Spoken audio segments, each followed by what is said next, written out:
High court की ग्वालियर खंडपीठ के निर्देश के बावजूद अशोकनगर के भाजपा विधायक जजपाल सिंह जज्जी सोमवार को न्यायालय में पेश नहीं हुए, लेकिन उन्होंने अपने वकील के माध्यम से 2 आवेदन कोर्ट में जरूर पेश किए, जिनमें उन्होंने अपनी बीमारी के चलते हाईकोर्ट में पेश होने में असमर्थता जाहिर की है। दूसरे आवेदन में उन्होंने याचिकाकर्ता लड्डू राम कोरी द्वारा पेश किए गए कागजातों की प्रमाणित प्रति चाहिए है। न्यायालय ने इस पर भाजपा विधायक जजपाल सिंह जज्जी को अंतिम अवसर देते हुए 9 और 10 अगस्त को आवश्यक रूप से न्यायालय में पेश होकर अपने कथन और अपने समर्थन में साक्ष्य पेश करने के निर्देश दिए हैं। वहीं लड्डू राम कोरी के अधिवक्ता ने कोर्ट में साफ किया है कि याचिकाकर्ता द्वारा जजपाल सिंह जज्जी के मामले में सर्टिफाइड पेपर पहले से ही न्यायालय में लगे हुए हैं, जिनकी प्रति अनावेदक का पास है।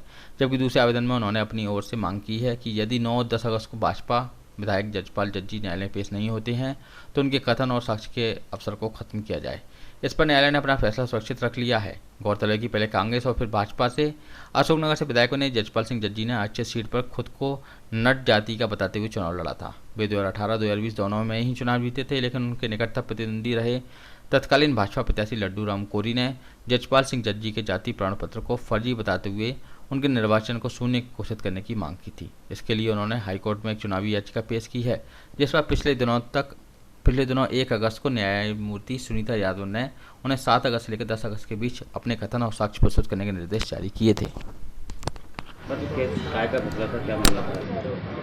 अशोकनगर विधानसभा जो आरक्षित विधानसभा है 2018 में जजपाल सिंह जज्जी चुनाव लड़े थे नट जाति को जनजाति के सर्टिफिकेट के आधार पर, जबकि वो जाति को बिलोंग नहीं करती। तो फर्जी जाति प्रमाण पत्र के आधार पर चुनाव लड़ने के ग्राउंड पर मेरी पिटीशनर है लड्डू राम कोरी जी, उनके द्वारा इलेक्शन पिटीशन फाइल कर गई थी हाईकोर्ट में, ऑनरेबल हाईकोर्ट में।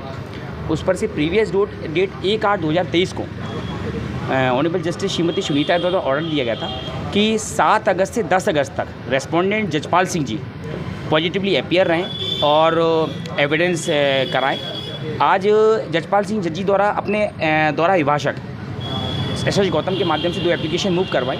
एक एप्लीकेशन तो एडजमेंट के लिए थी कि साहब वो मेडिकल इलनेस के ग्राउंड पर कि वो बीमार है, ऐसी स्थिति में वो उपस्थित नहीं हो सकती। दूसरी एप्लीकेशन कुछ डॉक्यूमेंट्स की सर्टिफाइड कॉपी ऑब्टेन करने के लिए एप्लीकेशन मूव की गई थी। तो पहली एप्लीकेशन तो ऑलरेडी इस ग्राउंड पे मेंटेनेबल नहीं थी कि ऑलरेडी वो डॉक्यूमेंट जो सर्टिफाइड कॉपी चाह रहे थे वो ऑलरेडी फाइल थी। सेकंड एप्लीकेशन जो एडजमेंट चाहा गया था मेडिकल इलनेस के ग्राउंड पे, उस पर से ऑनरेबल कोर्ट ने ये कहा है कि 9 अगस्त 10 अगस्त को वो पॉजिटिवली अपीयर रहें और हमारे द्वारा ये भी प्रेयर ली गई है कि अगर वो नहीं अपीयर होते हैं तो इनके एविडेंस की जो अपॉर्चुनिटी है वो क्लोज़ की जाए। निश्चित रूप से वो आएंगे, ऑर्डर की कंप्लाइंस करेंगे, ऑर्डर हाईकोर्ट के ऑर्डर की। एक्चुअली वो क्या है, लिंगर लॉन्ग करना चाह रहे हैं, नियर बाय इलेक्शन है कुछ नवंबर 2023 में, तो वो चाह रहे हैं कि लिंगर लॉन्ग हो जाए। तो जैसे 2018 में चुनाव लड़ लिया उसी फर्जी जाति प्रमाण पत्र के आधार पर, तो 2023 में भी ये चुनाव लड़ लें। अभी ऑर्डर रिजर्व कर लिया है, शाम तक ऑर्डर आ जाएगा और 9 अगस्त और 10 अगस्त को उनको अपीयर हो रहा है और एविडेंस कराना है। नहीं आते तो निश्चित रूप से इनका साक्ष्य का अवसर समाप्त किया जाएगा, निश्चित रूप से समाप्त किया जाएगा।